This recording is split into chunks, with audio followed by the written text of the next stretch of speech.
오늘 우리는 사사기서 세 번째 시간을 시작하면서 때늦은 질문을 하나 해야 할 것 같습니다. 그것은 이 사사기서가 그 시작을 1절 상반절이 말씀하듯 여호수아가 죽은 후에라고 이스라엘을 가나안으로 인도한 지도자 여호수아의 죽음으로 시작하고 있는데요. 이 여호수아의 죽음을 기록하면서 성경은 여호수아의 뒤를 이어 이스라엘을 다스릴 지도자에 대해 명시하고 있지 않다는 것이 질문입니다. 때로 여호수아서는 1장 1절로 2절을 통해 여호와의 종 모세가 죽은 후에 여호와께서 모세의 수종자 눈의 아들 여호수아에게 말씀하여 이르시되 내 종 모세가 죽었으니 이제 너는 이 모든 백성과 더불어 일어나 이 요단을 건너 내가 그들 곧 이스라엘 자손에게 주는 그 땅으로 가라고. 이 모세가 죽은 후에는 여호수아라고 하는 모세의 수종자를 그 후계자로 세운 것을 말씀하고 있지만 이 사사기서는 여호수아가 죽은 후 여호수아의 뒤를 이어 이스라엘을 지도할 후계자에 대한 언급이 없는 겁니다. 이것이 오늘 사사기서를 시작하고 난 이후 세 번째 시간에 드리는 때늦은 질문이라는 겁니다. 왜 성경은 모세 때와는 달리 여호수아가 죽은 후 그 후계자에 대한 언급을 하지 않았을까 하는 겁니다.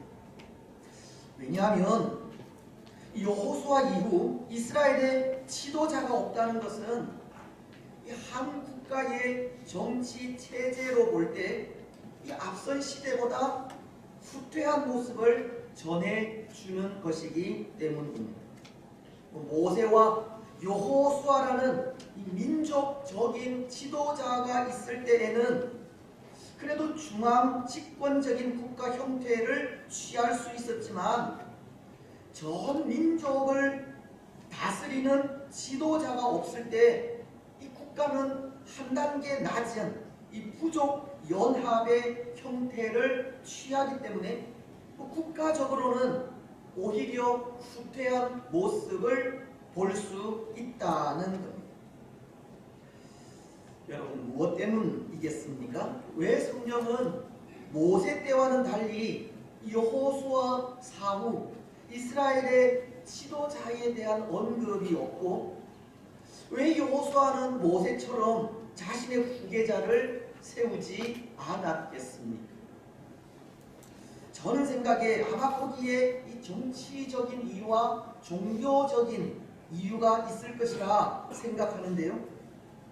먼저 정치적인 이유라면 이스라엘이 한 사람, 이 지도자라고 하는 한 사람에 의해 좌우되지 않기를 바란 것이 아닌가 합니다. 다시 말씀을 드리면 사람은 전적으로 부패한 존재이기에 언제 어떻게 하나님을 떠나고 나라를 망칠지 알 수 없기 때문입니다.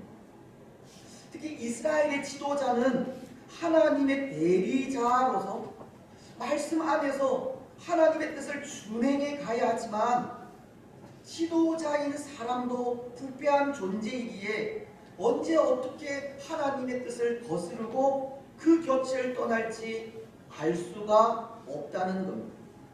하나님의 뜻이 아니라 자기 생각에 옳은 대로 나라를 다스릴 수 있는 겁니다. 그렇지 않겠습니까? 우리가 이미 앞선 시간을 통해서도 잠시 생각을 했지만 이스라엘의 초대 왕인 사울이 그런 왕이었습니다. 사실 사울은 왕이 되기 전 참 순수하고 순진하며 겸손한 사람이었습니다. 사무엘서는 그가 왕으로 즉위하기 전 선지자인 사무엘로부터 왕직에 대한 언지를 받을 때 이런 말을 한 것을 기록하기 때문입니다. 사무엘상 9장 20절 하반절로 21절은 이스라엘이 사모하는 자가 누구냐? 너와 내 아버지의 온 집이 아니냐 하는지라. 사울이 대답하여 이르되 나는 이스라엘 지파의 가장 작은 지파 베냐민 사람이 아니니까. 또 나의 가족은 베냐민 지파 모든 가족 중에 가장 미약하지 아니하니까. 당신이 어찌하여 내게 이같이 말씀하시나이까 하니. 사울은 사무엘로부터 이스라엘이 사모하는 자가 너와 내 아버지의 온 집이 아니냐고 이스라엘의 왕이 될 것을 전해 들었을 때 나는 이스라엘 지파 중에 가장 작은 지파 베냐민 지파에 속한 사람이고 우리 가족은 그 가장 작은 베냐민 지파 중에서도 가장 미약한 가문이라고 왕이 될 자격이 없음을 말하고 있었던 겁니다. 뿐만 아니라 이제 백성들에 의해 제비 뽑기를 통해 왕으로 선출되었을 때도 마찬가지입니다. 그는 그것이 부담스러워 이 군인들의 짐 보따리들 사이에 숨어버렸기 때문입니다. 사무엘상 10장 21절로 22절은 그 상황을 이렇게 말씀하십니다. 베냐민 지파를 그들의 가족별로 가까이 오게 하였더니 마드리의 가족이 뽑혔고 그 중에서 기스의 아들 사울이 뽑혔으나 그를 찾아도 찾지 못한지라. 그러므로 그들이 또 여호와께 묻되 그 사람이 여기 왔나이까. 여호와께서 대답하시되 그가 짐 보따리들 사이에 숨었느니라 하셨더라. 왕으로 뽑힌 사울은 그 자리를 피해 버린 겁니다. 그만큼 사울은 그 처음이 순수하고 겸손하였던 겁니다. 하지만 그는 왕이 되고 난 이후 어떠하였습니까? 그 마음을 변함없이 간직하지 못하였습니다. 순수함을 잃어버렸고 교만해졌으며 하나님을 떠나게 되었습니다. 그 모습을 다른 그 어떤 것보다 사무엘상 15장에 나오는 장면을 통해 볼 수 있는데요. 하나님은 그때 아말렉과 전쟁하는 사울에게 이 아말렉의 모든 것, 즉 사람은 물론이고 우양과 낙타와 나귀를 다 진멸하라고 하셨습니다. 남김없이 다 멸하라고 말씀을 하신 겁니다. 그런데 사울은 하나님의 말씀에 순종하지 않았습니다. 자기 생각대로 하였습니다. 사무엘상 15장은 8절로 9절을 통해 이렇게 말씀하시기 때문입니다. 아말렉 사람의 왕 아각을 사로잡고 칼날로 그의 모든 백성을 진멸하였으되 사울과 백성이 아각과 그의 양과 소의 가장 좋은 것 또는 기름진 것과 어린 양과 모든 좋은 것을 남기고 진멸하기를 즐겨 아니하고 가치 없고 하찮은 것은 진멸하니라. 사울은 하나님의 말씀에 전적으로 순종하지 않은 겁니다.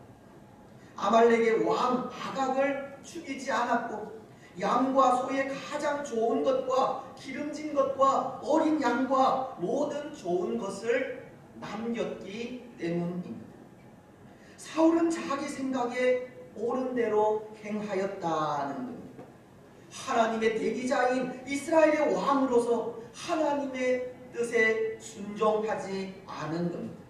그래서 하나님은 사울에 대해 이런 말씀을 하셨습니다. 내가 사울을 왕으로 세운 것을 후회하노라. 사울의 불순종으로 인해 하나님은 사울을 왕으로 세우신 것을 후회하셨다는 겁니다. 여러분, 오늘 우리 인생은 바로 이런 존재입니다. 변하는 존재입니다. 처음과 끝이 동일하지 못한 존재입니다. 언제 어떻게 하나님의 뜻을 거스르고 하나님의 곁을 떠날지 알 수 없는 존재라는 겁니다. 하지만 예수님은 히브리서 13장 8절 말씀처럼 예수 그리스도는 어제나 오늘이나 영원토록 동일하시니라. 사람은 시시때때로 변하는 존재이지만 예수님은 한결같은 분이십니다. 그래서 우리가 믿고 의지할 분은 예수님밖에 없는 겁니다. 오직 한 분 예수님만이 우리의 참된 왕이십니다. 예수님만이 우리의 진정한 지도자이시고 믿음의 대상이시며 소망입니다. 오늘 사사기서가 여호수아 사후 이스라엘의 지도자에 대해 침묵하고 또 여호수아가 그의 후계자를 세우지 않는 이유가 바로 거기에 있는 겁니다. 사람은 참된 왕이 될 수 없기 때문입니다. 참된 왕은 오직 한 분 하나님이시기 때문입니다. 그래서 한 사람 지도자를 의지하기보다 참된 왕이신 하나님을 의지하기를 바라는 마음에 후계자를 세우지 않은 겁니다. 여러분, 오늘 우리 역시도 하나님만이 우리의 참된 왕이심을 고백하시기 바랍니다. 하나님만이 우리의 진정한 지도자이시고 믿음의 대상임을 확신하시기 바랍니다. 사람을 의지하지 마시고 하나님만을 의지하시기 바랍니다. 오직 하나님의 통치, 하나님의 다스림만을 받으시기 바랍니다. 이제 또 하나, 오늘 사사기서에서 여호수아 사후 이스라엘의 지도자에 대해 언급이 없는 것이 종교적인 이유라고도 하였는데요. 여호수아는 이스라엘이 참된 왕이신 하나님을 의지하면서 주광성소와 제사장을 중심으로 한 하나님의 나라가 되기를 원했기 때문입니다. 하나님 안에서 신정국가가 되기를 원한 것이 후계자를 세우지 않은 이유라는 겁니다. 그래서 여호수아는 이 세겜이라고 하는 곳에서 그의 마지막 고별 설교를 하면서 여호수아서 24장 15절 하반절을 통해 오직 나와 내 집은 여호와만을 섬기겠노라고 하는 고백과 함께 이 백성들과 하나의 언약을 맺게 되는데요. 여호수아서 24장 25절로 27절이 그것을 말씀하고 있습니다. 그날에 여호수아가 세겜에서 백성과 더불어 언약을 맺고 그들을 위하여 율례와 법도를 제정하였더라. 여호수아가 이 모든 말씀을 하나님의 율법책에 기록하고 큰 돌을 가져다가 거기 여호와의 성소 곁에 있는 상수리 나무 아래에 세우고 모든 백성에게 이르되 보라, 이 돌이 우리에게 증거가 되리니 이는 여호와께서 우리에게 하신 모든 말씀을 이 돌이 들었음이니라.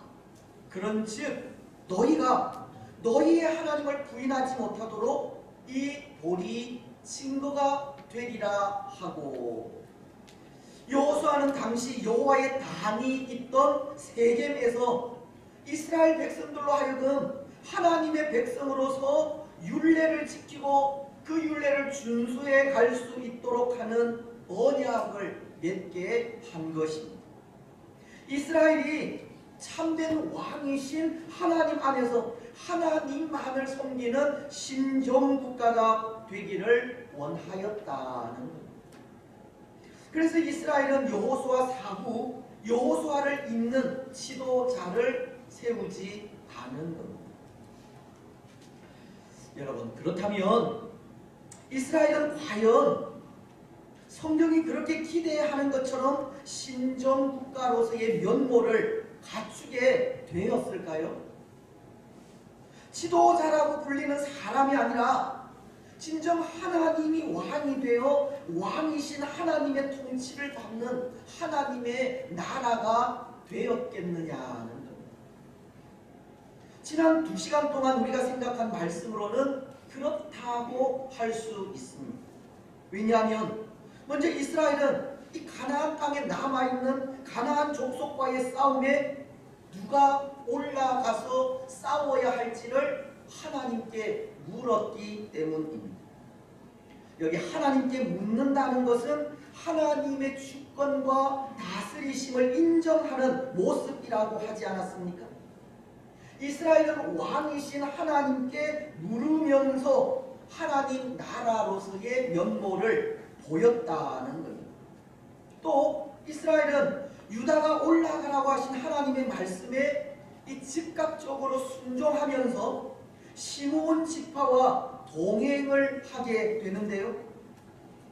이것은 이스라엘이 하나된 공동체로서 형제가 연합하여 동거하는 일이 얼마나 아름다운 일인지를 보여준 것이고, 또 순종이라고 하는 하나님께서 기뻐하시는 일을 행한 사실을 보여주는 것입니다.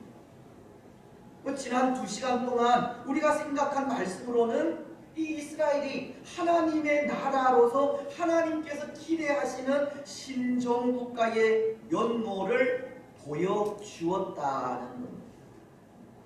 그래서 여호수아서는 24장 31절을 통해 사사시대의 그 처음 모습에 대해 이렇게 말씀하고 있습니다. 이스라엘이 여호수아가 사는 날 동안과 여호수아 뒤에 생존한 장로들, 곧 여호와께서 이스라엘을 위하여 행하신 모든 일을 아는 자들이 사는 날 동안 여호와를 섬겼더라. 이 말씀은 사사기서 2장 7절에서도 동일하게 기록하고 있는 말씀인데요.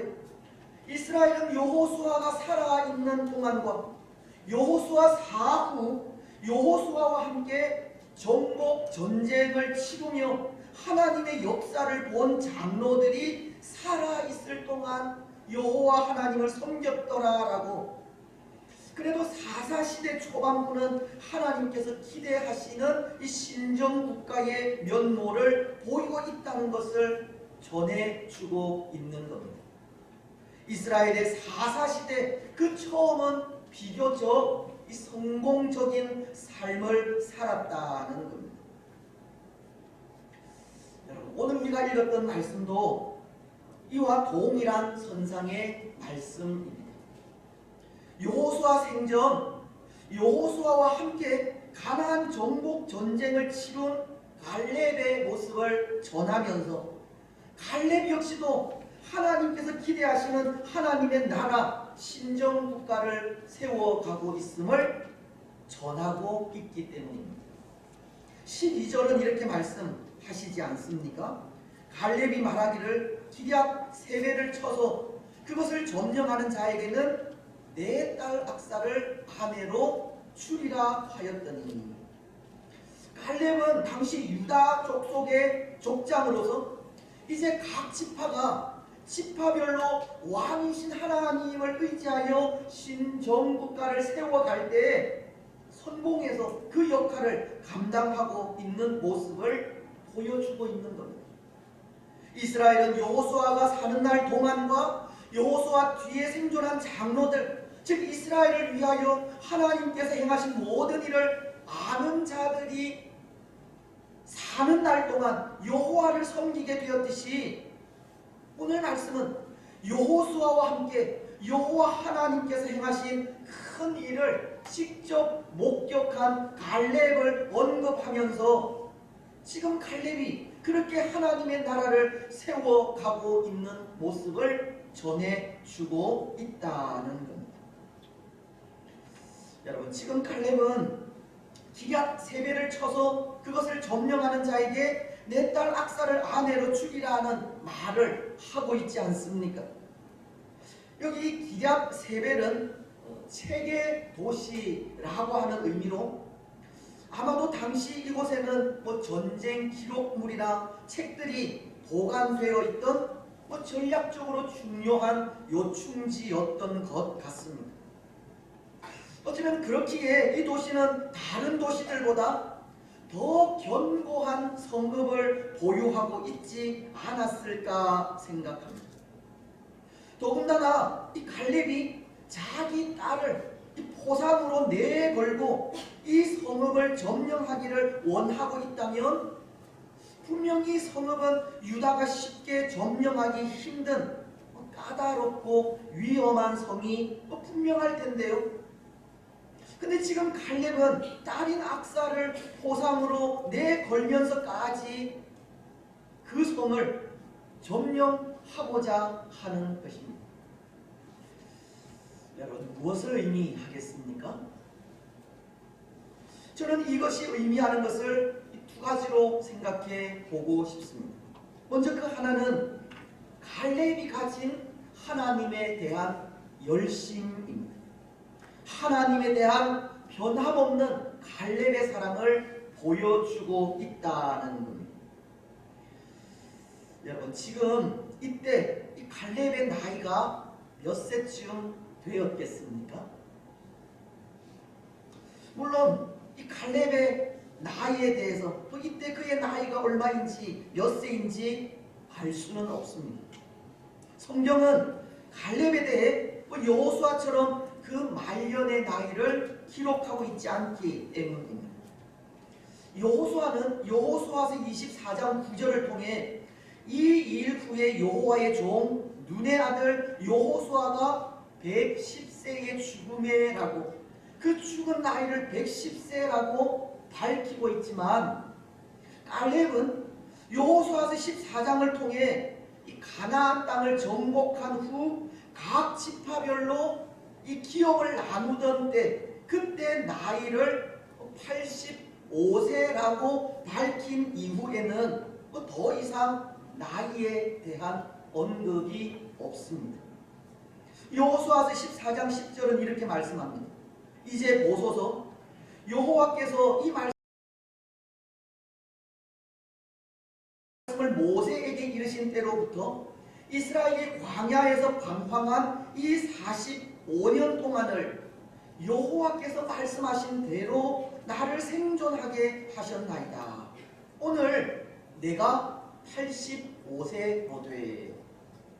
지금 갈렙은 과거 그가 가나안 땅을 정탐한 이후 믿음으로 소망 있는 보고를 함으로 하나님을 불신한 10명의 정탐꾼들과 20세 이상의 성인들이 다 죽은 가운데서도 하나님의 약속대로 생존하여 지금 85세가 되었다라고 하는 말씀인데요. 그 이후 성경은 이 갈렙의 나이에 대해서 밝히고 있지 않는 겁니다. 하지만 이후 이 이스라엘이 이 가나안의 남은 족속들을 정복해가는 그 기간이 약 7년이고 오늘 이 전쟁이 그렇게 가나안의 남은 족속들을 정복해가는 전쟁이라면 갈렙은 85세 이후 적어도 7년이라는 기간은 더 생존해 있었던 것을 전하는 겁니다. 오늘 갈렙이 말씀을 통해 기럇 세벨에 대한 이 점령을 강하게 요구하고 있는 이때는 적어도 그의 나이 85세 이상은 되었다는 겁니다.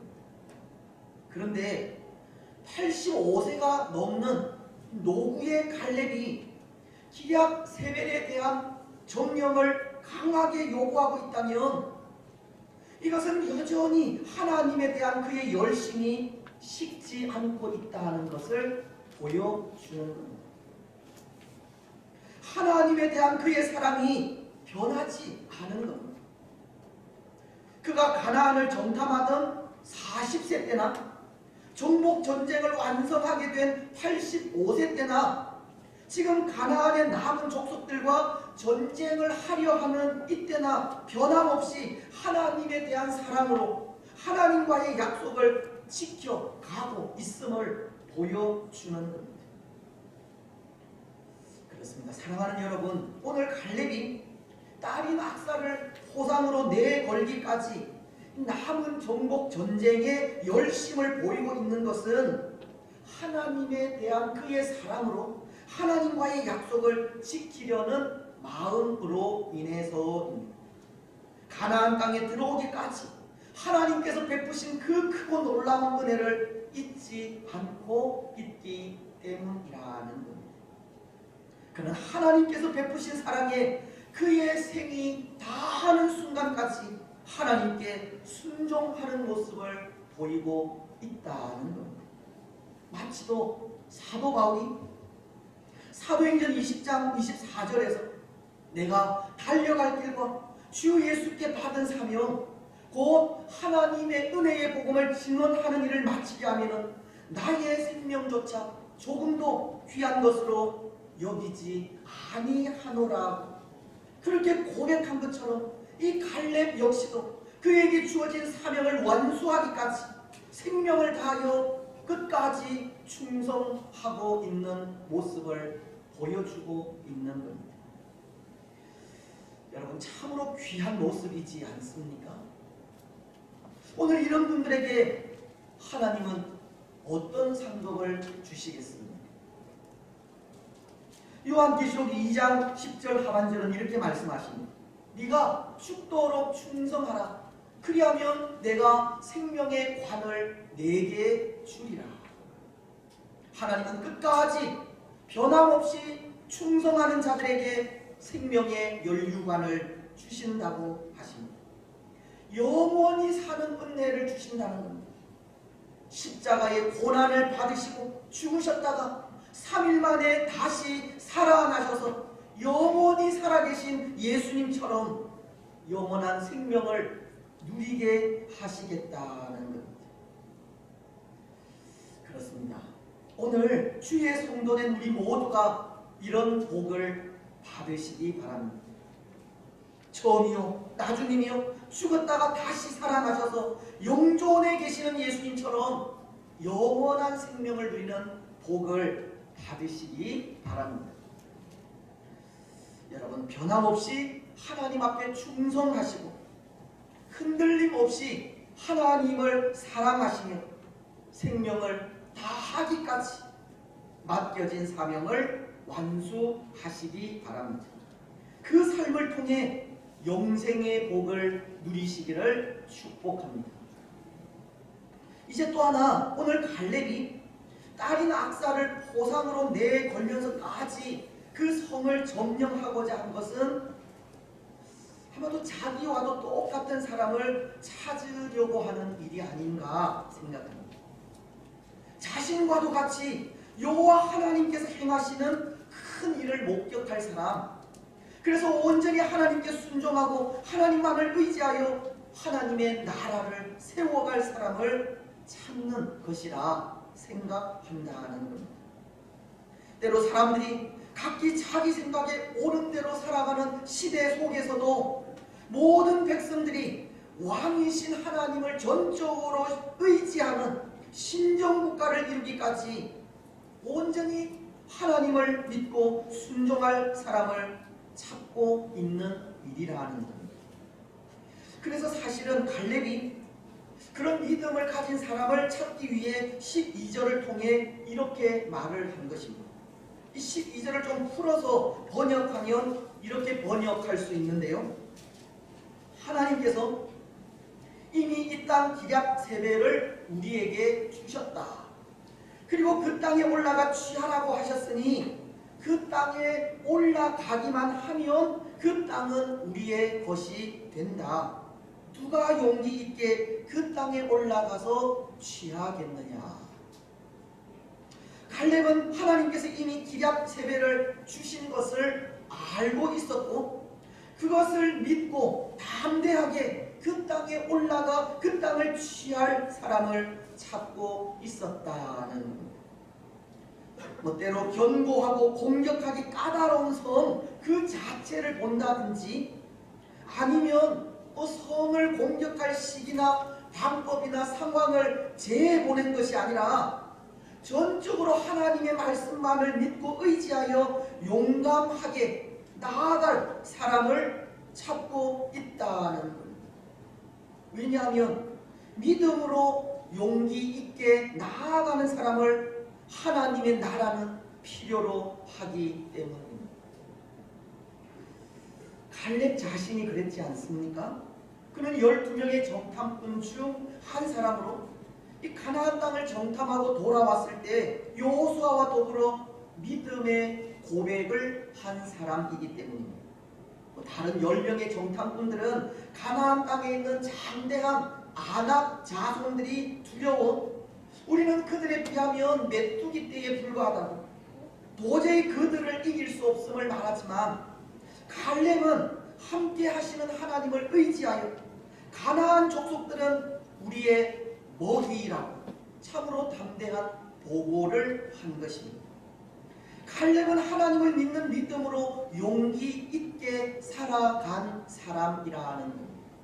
그리고 그런 사람을 오늘 찾고 있다는 것은 하나님의 나라는 믿음으로 용기 있게 나아가는 사람들이 필요하기 때문인 것입니다.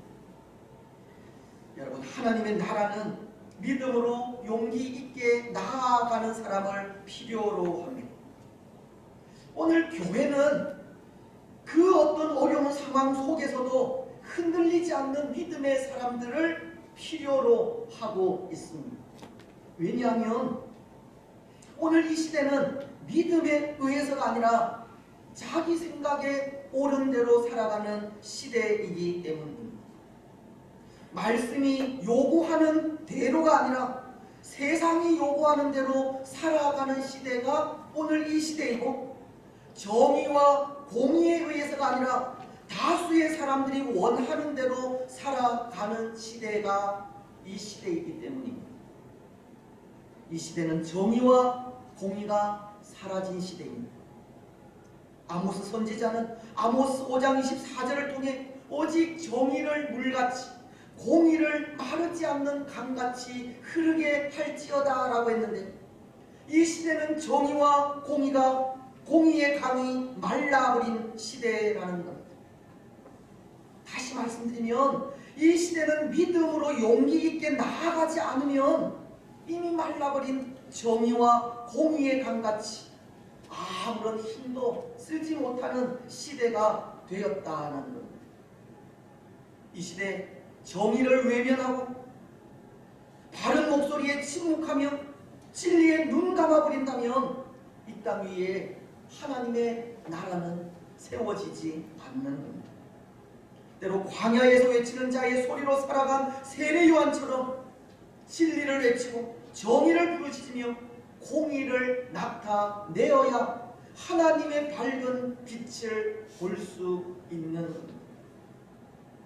오늘 우리는 하나님을 믿는 분명한 믿음으로 담대하고 용기 있게 나아가야 자기 생각에 옳은 대로 살아가는 이 부패하고 폐역한 시대를 이겨갈 수 있다는 겁니다.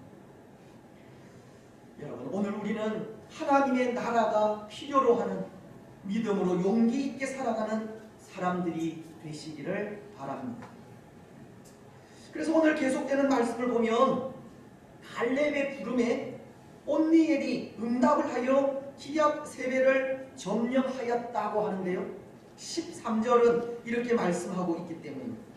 갈렙의 아우 그나스의 아들인 온니엘이 그것을 점령하였으므로 갈렙이 그의 딸 악사를 그에게 아내로 주었더라. 하나님의 힘이라는 뜻의 이름을 가진 온니엘이 그 이름 그대로 힘이요 능력이신 하나님을 의지하여 기압 세배를 정복하게 되었고, 이후 그는 갈렙이 찾고 있던 하나님 나라에 필요한 사람이 되어 이 사사 시대 최초의 사사가 되기도 한 것입니다. 오늘 하나님은 하나님의 나라에 필요한 믿음의 사람들을 찾고 계시고, 우리는 그런 사람들이 되어야 한다는 겁니다. 시편 101편 6절은 이렇게 말씀하십니다.